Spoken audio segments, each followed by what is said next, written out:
Kuinua kizazi chenye nguvu na tabia ya Mungu. Unatazama Makimbilio Channel, rising a strong generation with God's character.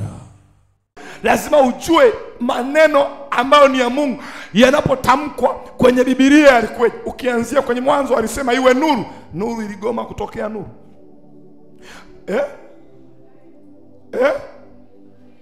Ilitokea. Alimuumba mwanadamu, mwanadamu aligoma kuumbwa. Alimpulizia mwanadamu pumzi ya uhai, naye akawa nafsi hai, aligoma. Kama tuna historia ya kwamba hakuna neno ambalo Mungu aliwahi kutamka likagoma, unatakiwa uanze kuwa na hakika kuanzia hapo kwamba nikitamka neno iwe ni juu ya mgonjwa, wewe amini hilo neno. Okay, wewe kwani wewe una maslahi gani huyo mgonjwa akipona? Wewe una maslahi gani mgonjwa akipona? Maana wengine tunaombea sio ndugu zetu. Unaweza kusema nina maslahi mtoto wangu akipona. Kwani tunaombea tu watoto wetu? Wengine sio watoto wetu. Tuna maslahi gani tunapoombea hao wakipona? Kwa hiyo utaelewa mwenye maslahi ni Mungu mwenyewe. Sasa wewe anapokutuma ukatamke, nimekuambia nendeni mkamwombee mtu fulani, hata habari ya kuogopa, nendeni mkamwombee, kwa sababu unapotamka yale maneno, tamka kama vile ni mtu ambaye wewe umeazimwa hicho kinywa. Umeazimwa tu hicho kinywa. Maandiko yanasema Yeremia akaguswa. Alipoguswa, Mungu akaweka neno lake kwenye kinywa chake, ili Yeremia anapotamka asiwe Yeremia anayetamka, awe Mungu. Sasa anza kuona na wewe unapotamkaga maneno sio wewe unayetamka, anza kumuona ni Mungu ndani yako anayetamka. Ukianza kuona ni Mungu ndani yako anayetamka, hautakuwa na hofu juu ya unachokitamka. Maana anasema yeye neno lake halitarudi bure, litayatimiza yale ambayo limetumwa kwalo. Lazima litimize. Kwa nini lazima litimize? Hiyo ndio sifa ya Mungu. Kwa nini uogope? Tunapoomba kwa habari ya kutamka kwa habari ya kanisa la maelfu ya watu hapa, kwa nini tuogope? Tuna maslahi gani pakiwa na maelfu ya watu hapa? Maslahi, mwenye maslahi ni Mungu mwenyewe. Sisi ni chama Yesu bwana. Na utaelewa kila kazi ya chama chochote cha siasa ni kuongeza wanachama. Hata vyama vya vikoba kuongeza wanachama. Sasa wewe ukiomba kwa habari ya maongezeko hapa, hata wasipoongezeka anaaibika mwenye chama. Maana mwenye chama ni Mungu mwenyewe. Sisi ni members. Sema amina. Sisi ni nani? Mwenyekiti wa chama hicho ni Mungu mwenyewe, ni Yesu mwenyewe. Uko chini ndio mnaanza kunyang'anyana. Nyinyi si mwenyekiti wa shina, mchungaji Michael si mwenyekiti wa kitongoji, si mwenyekiti wa shina. Kazi ya chama chochote ni kuhakikisha kinaongeza wanachama. Hiyo ndio kazi yetu. Wanachama wanaongezekeje? Wanaongezeka kwa kusambaza sera za hicho chama. Tumepewa kazi ya kusambaza sera za ufalme wa mbinguni. Sisi kazi yetu ni kusambaza hizo sera za ufalme wa mbinguni. Zinasemeje? Wekeni mikono juu ya wagonjwa nao watapokea afya. Kwa nini umuombee mgonjwa alafu uanze kuwa na shaka? Wewe muombee, ndo kazi za chama, ndo sera za chama. Waombee tu. Lakini unapoombea amini kwamba lazima wapone. Kwa hiyo katika msimu tunaoendea, sema katika msimu tunaoendea, kuna wengine naona wamelala hapa. Kuna msimu tunaoendea, I need everybody to be a miracle doer. Ningetamani kila mmoja wetu awe mtenda miujiza. Sasa huwezi ukawa unatenda miujiza kama hauyaamini maneno unayoyatamka. Anza kuyaamini maneno unayoyatamka wewe mwenyewe. Halafu ukitamka yaamini, yani amini tu lazima kitokee. Amini lazima fanya nini? Kitokee. Sasa pana kamchakato hapo. Huwa matokeo yanayotokea yanatokeeje? Matokeo yanayotokeaga tunapotamka maneno yanatokeeje? Pana kamchakato hapo. Ndio nataka leo tuanze kidogo kidogo, tutaendelea kidogo kidogo. Tuanze kidogo kidogo, tutaendelea kidogo kidogo. Pana kamchakato hapo. Hayo tunayoyatamka, yale matokeo yanayotokea tukitamka maneno, yanatokeeje mchungaji wangu Mary? Yanatokeeje? tumeenda kwa mgonjwa, tumetamka neno, mgonjwa amepona. Hayo matokeo mpaka mgonjwa anapona yanatokeje? Tumeenda kwa mgonjwa, yamkini damu imefuria kwenye kichwa, imeganda. Tunapotamka damu yeyuke, inayeyukeje? Nataka kwa kina tukaangalie kamchakato wako. Sema amina. Tumeenda kwa mtu amefariki, tumetamka huyu mtu awe mzima, huyu mtu afufuke. Leo natamka habari za kufufua. Nawe Mungu akakupe neema ukafufue watu kwa jina la Yesu. Sema amina. Unaitikia taratibu. Bwana akakupe upako wa kufufua watu. Bwana akakupe upako wa kufufua wafu. Sema amina. Hatuhubiri injili ambayo haiko kwenye Biblia. Unajua kuna kainjili fulani ni kama vile ka utakatifu, lakini ni kainjili ka uchovu. Yaani ukiwaambia watu kufufua wafu, yani nataka tu upendo wa Kristo, tuhubiriane upendo wa Yesu tu, upendo tu wa Yesu, amani ya Kristo. Muishi hapo, msizungumze habari ya kufufua, msizungumze habari ya kuponya wenye wasioona vipofu waone, msizungumze habari ya kuponya wenye kansa, msizungumze habari ya kuponya wenye pressure, msizungumze habari ya yale magonjwa makubwa makubwa. Mkizungumza huko wanasema manabii wa uongo, mitume wa uongo, miujiza ya uongo. We have to know a master of miracle doer is God. A master of miracle doer, master wa kutenda miujiza ni Mungu. Walipoingia kwenye shindano la kutaka kutamani kuona nani ni master kwenye miujiza, kamuulize Musa na Farao. Ngoma ilishindana, ngoma ilikuwa inabetuliwa hivi na betuliwa hivi na betuliwa hivi na betuliwa hivi. Farao alijidai naye ni kama vile michezo ya Simba na Yanga, labda tunafungana kwa kupokezana. Ile haikuwa hivi, haikuwa issue ya kupokezana. Walipigwa. Wakaja wakina Daniel, wakina Nebukadreza, wakapigwa mpaka wafalme wakasarenda, wakasema na aimidiwe Mungu wa Shadraka, Meshaki na Abednego. Hao ni miamba waliokuwa na kiburi kwa sababu ya nyadhifa walizokuwa wamepewa, waliokuwa na kiburi kwa sababu ya mamlaka walizokuwa nazo. Lakini alipoinuliwa Mungu, mamlaka zao zilipelekwa msituni wa kale nyasi 7 years. Huyo ndo Mungu ambaye tunamwabudu, asiyechakachuliwa, ambaye hata ukimzungumza unaona habari zake zinavutia, ambaye hata ukimwongelea unaona kama ni wanaume naweza nikamchagua huyu akawa mume wangu, maana analipa. Chochote nikimwomba ana uwezo wa kuchomoa noti. Sema amina. Maana kuna imani wakati mwingine ni kama imani ya Mungu, lakini kuna mahali ukiomba hiyo imani ikusaidie, hauoni taraja la kusaidiwa katika hiyo imani, ila unaona kutiwa moyo.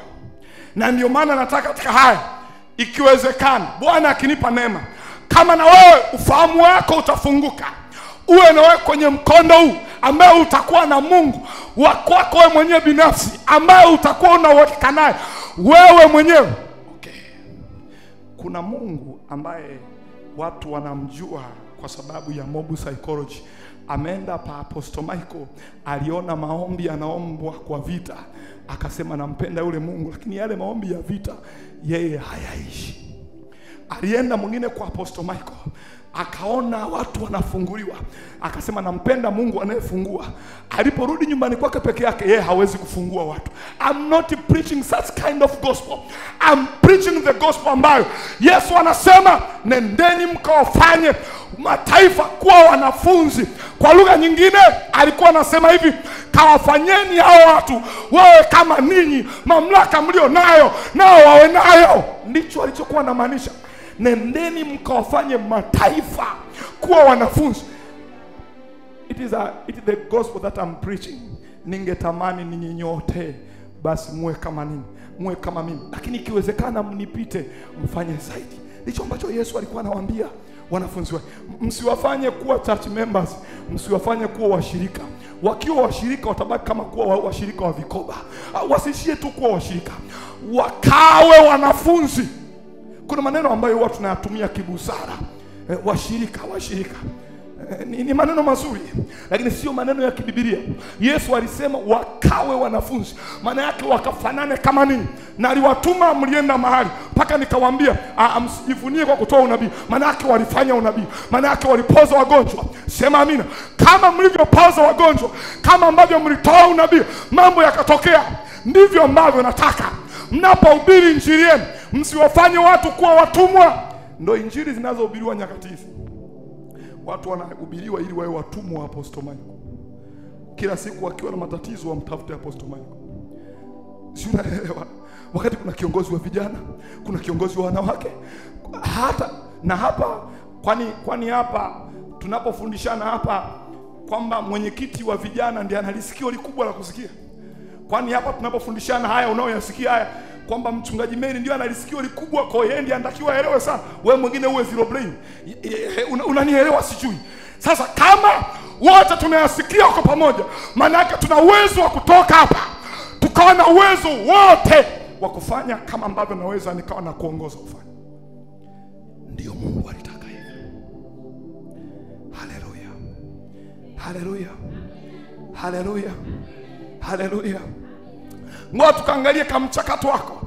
Na ndio maana kuna sentence nilizungumza nikasema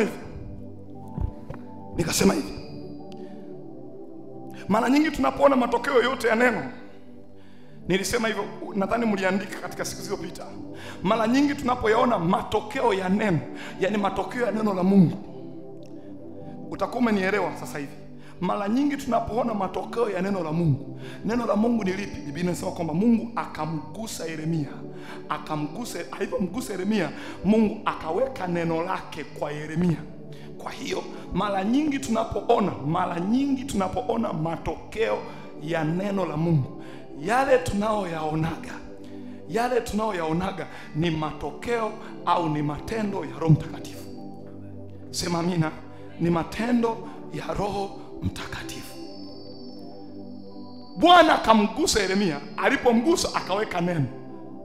Mara nyingi tunapoyaonaga matokeo ya neno au maneno tunayoyatamka juu ya wagonjwa wanapona, matokeo ya tunayoyatamkaga, tukikasirika tukisema mtu fulani afe, anakufa, yale ni matokeo ya Roho Mtakatifu. Afe ndio. Ukisoma hiyo Ufunuo hiyo 11 kuanzia mstari wa 5 utaelewa amri Mungu alivyotupa. Anasema wana amri juu ya chochote. Mara fulani Yesu akasema mtakao wafungia duniani watakuwa wamefanya nini? Na mbinguni wamefungiwa. Do you see the authority that we have? Tukiwafungia watu duniani na mbinguni wanafungiwa. Ndio maana ujitahidi usiwe mtu wa kuwafungia. Ujitahidi sana. Sema amina. Yaani mpaka ufike kwenye kiwango ambacho unaona hao watu kwa kweli wanahitaji kufungiwa. Ukiwafungia wanafungwa kweli. Haleluya. Sasa hayo ambayo tunayaonaga matokeo ya hayo matamko tunayoyaona yanatokea, hayo yanaitwa matendo ya Roho Mtakatifu. Lakini pia sema amina. Lakini pia tunaweza tukasema hivi.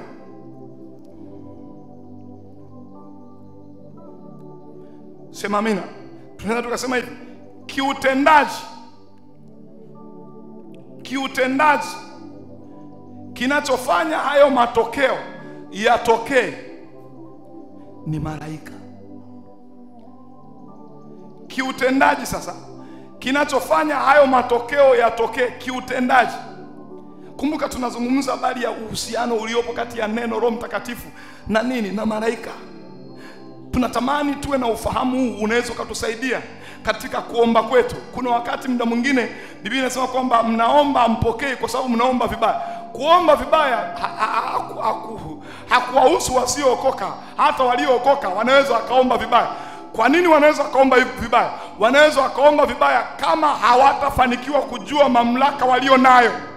Unaweza ukaomba vibaya kama hautafanikiwa kujua mamlaka ulio nayo. Unaomba kutokea wapi? Unajua mamlaka ulio nayo. Unaweza ukawa unapata matokeo machache kwa sababu tu haujui unachokiomba. Hata kama unajua basi unajua kidogo, na hata kama unajua haujui mamlaka ya hayo unaoyatamka. Unajua unapokuwa unaomba lazima uwe na picture, uwe na image ya nini kinatokea. Nimesema hivi, kuna maneno huwa tunayatamkaga na kuna matokeo huwa yanatokea. Najua wewe unayenisikiliza kwa mara yako ya kwanza au mara yako ya pili, yamkini mpo wengine ambao mnatamkaga na matokeo hayatokea. Nitakufundisha, utajua pia vizuri, ili pia baadaye na wewe ufanikiwe katika maombi yako unayoyaomba, uwe unaona matokeo yanatokea. Kwa sababu kama unatamkaga maneno na matokeo hayatokea, ni hatari kwa habari ya security ya Ukristo wako. Utanielewa vizuri. Ukiwa mtu wa imani, kama hauna ushuhuda wowote kwa habari ya Mungu kutenda au kufanya, hauwezi kufika mbali. Kama wewe ni Mkristo, wewe ni muamini, hauna ushuhuda wowote ule kwa habari ya Mungu kukutendea wewe personally. Kuna vitu ambavyo tunajua Mungu anafanya kwenye hii dunia. Hata ili jua sio ni Mungu amelileta, sema amina. Mvua ikinyesha sio tunajua wote ni Mungu. Nazungumza yale mambo ambayo ni personal. Yaani wewe unajua kabisa hapa sio akili zangu. Sio unajua mimi bwana bachara yangu inalipa sana. Acha ni kweli, kuna mahali unaona kabisa bachara yako ndio ilikulipa. Nazungumza yale mambo ambayo personally unajua kabisa hili kama usingekuwa mkono wa Mungu nisingetoboa. Kama utakosa hizo shuhuda, ni ngumu sana wewe kufanikiwa kufika mbali kwenye Ukristo ulio nao. Okay, nirahisishe Kiswahili. Yaani kama hauna shuhuda za Mungu kukutendea ambazo una uhakika nazo, kama hauna shuhuda za Mungu kukutendea ambazo una uhakika nazo, ni ngumu kufika mbali. Leo niambie mimi nimwache Yesu. Nimwache Yesu kivipi? Nina mambo kede ambayo amekuwa akiyatenda. Biblia inazungumza vizuri katika kile kitabu kile cha Ufunuo. Twende soma hapa. Angalia Biblia ili andiko. Twende Ufunuo sura ya 12 mstari wa 11. Neno la Mungu linasema, nao wakamshinda kwa damu ya mwana kondoo. Kwa ili uwe na mtiririko wa kushinda vita vya kiroho, ili uwe na mtiririko wa kushinda vita vya kiroho, mambo haya mawili haya mambo mawili you need to be, lazima ufanikiwe kuwa nani ili ufanikiwe kuwa mshindi katika vita ya kiroho. Haya mambo mawili haya mawili yanayokwenda kuongelewa, unatakiwa uwe nani. Twende. Nao wakamshinda kwa damu ya wakashinda vita ya ndoa, wakashinda vita ya uchumi, wakashinda vita ya kazi, wakashinda vita ya ajira. Sema amina. Wakashinda kila aina ya vita. Kilichowafanya washinde hizo vita vyote ni nini? Damu ya mwana kondoo. Walishinda kwa sababu ya damu. Sikiliza, ngoja tulia. Kilichowafanya wawe na ushindi juu ya vita vya kiroho, anasema wakamshinda kwa damu. Mahala popote, hata kama hujui namna ya sehemu yoyote ya kuanzia kuomba, hebu anza tu kuiachilia damu ya Yesu. Na kufundisha hivi, Yakobo anasema hivi, mnaomba mpokei kwa kuwa mnaomba vibaya. Sasa nakufundisha ili at least ufanikiwe kuwa na maarifa yanaweza kukusaidia uweze kuomba vizuri. Anasema wakamshinda. Walishindeje? Walishinda kwa damu. Haujui popote pa kuanzia. Kuna vitu vimekufrustrate, vimekuumiza, hauoni namna ya kutokea na hauoni namna pa kuanzia tu kuomba. Wewe anza tu kuachilia damu. Sema tu, Mungu naachilia damu ya Yesu. Najua inanena mema, inanena rehema, inafungua, inatakasa. Yaani wewe unaweza kadhani unaomba vibaya, lakini ndio namna ya kuomba vizuri. Iachilie tu damu ya Yesu. Naachilia tu damu ya Yesu. Mungu, mimi sijielewi, lakini najua baada ya muda si mrefu nitajielewa. Iachilie tu damu. Naachilia damu kwenye ukoo wangu, naachilia damu kwenye kinywa changu, naachilia damu kwenye mwili wangu. Damu initakase. Kwa sababu anasema sifa mojawapo, siri ili mtu ufanikiwe kushinda vita ya kiroho, damu.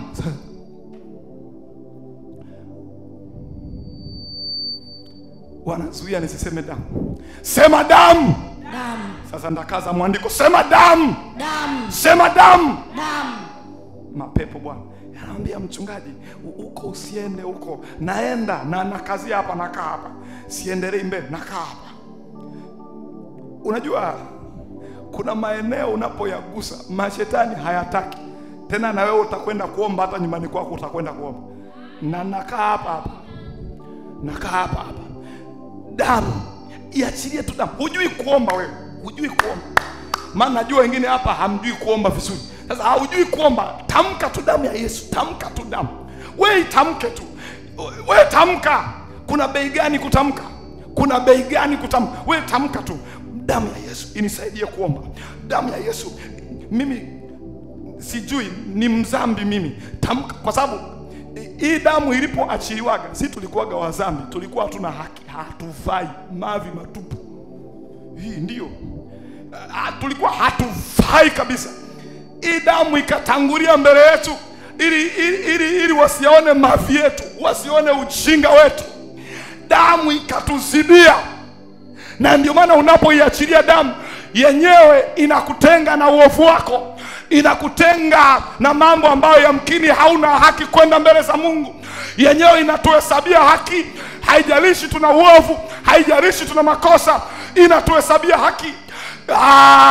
Sio tu inatuhesabia haki, inaturehemu, inatutakasa, alafu baadaye inatupa haki. Na ndio maana ukijua siri, unaweza kuwa unaomba, alafu mapepo yanakuambia wewe una dhambi. Unayaambia hivi, kazi ya hii damu, mimi najua mimi ni mchafu, mimi nina dhambi. Kwa sasa mimi ninachojua tu ni damu ya Yesu. Wewe shetani useme mimi ni mchafu, sina haki ya kupata ajira, ya kupata kazi. Unajua sijui, unajua wewe mwenyewe, mimi mengine siyajui. Kama nilikoseaga mimi sijui habari ya kukosea. Na unajua unajua hii damu ilikuja kwa sababu ya waliokoseaga, na mimi nimekosea. Unapoenda mbele za Mungu, nenda kama vile pwagu fulani na pwaguzi hivi. Mwambie shetani, wewe unajua kazi ya damu haikujaga kwa walio watakatifu, ilikuja kwa walio na makosa, ilikuja kwa walio kosea. Mimi ninakosea, yamkini sikuomba usiku. Yes, kweli mimi nakosea. Tena hata kama nilizini jana, hata kama nilifanya kitu chochote jana, sikwambii ukazini ili uwe na kiburi kuendelea kuzini, lakini nakwambia katika mazingira ambayo adui muda mwingine anaweza kukushtaki kwa sababu tu kuna kitu fulani ulikosea, akakwambia umekosea. Una uwezo kwa kuitumia damu ya Yesu ukasema hivi, hii damu haikumwagika tu kwa ajili ya watakatifu, ilimwagika kwa ajili ya waliokosea. Kwa na mimi nimekosea, wala sikataa. Endelea kuleta debate. Lete ngonjera ya pili. Mwambie nimekosea ndio. Nimekosea ndio Ndio. Na hii damu ilikuja kuhesabia haki waliokosea, sio ambao hawajakosea. Wewe unajua kuhesabia haki. Yaani kuhesabiwa haki maana yake ni kupewa upendeleo wakati una makosa. Ndio hivyo. Na makosa.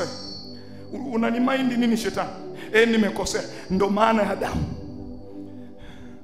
Umekosea lini? 1 umekosea, 2 umekosea, 3 ndio yote, ongeza na 7, 8 na 9, yote damu ya Yesu. Damu ya Yesu. Damu ya Yesu. Damu ya Yesu inene mema juu ya upumbavu wangu, inene mema juu ya makosa yangu. Damu ya Yesu kwenye ardhi, kwenye kazi yangu. Yamkini hata usiku niliingizwa kwenye vifungo, nikasainishwa mikataba ambayo ikafunga maisha yangu. Damu ya Yesu ikanene mema. Damu ya Yesu ikanifungue. Sikujielewa usiku. Ninachokijua iko damu ambayo inawasaidiaga hata wasiojielewa. Damu ya Yesu, damu ya Yesu. Damu ya Yesu, damu ya Yesu. Wewe iachilie, hata kama ndo likawa ombi hilo masaa 3, lina nguvu isiyo ya kawaida.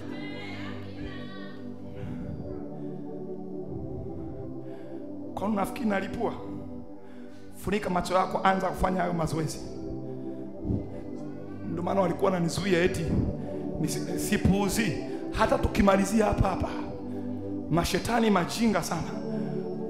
Kuna mahali yamkini unahukumiwa. Kuna mahali yamkini unahukumiwa. Wanajua kabisa kuna kitu hautakifanya kwa sababu eti ya kosa fulani. Waambie sawa, damu yake Yesu iliachiliwa kwa ajili ya wenye makosa. Haikuachiliwa kwa ajili ya watakatifu. Iliachiliwa kwa ajili ya wenye makosa.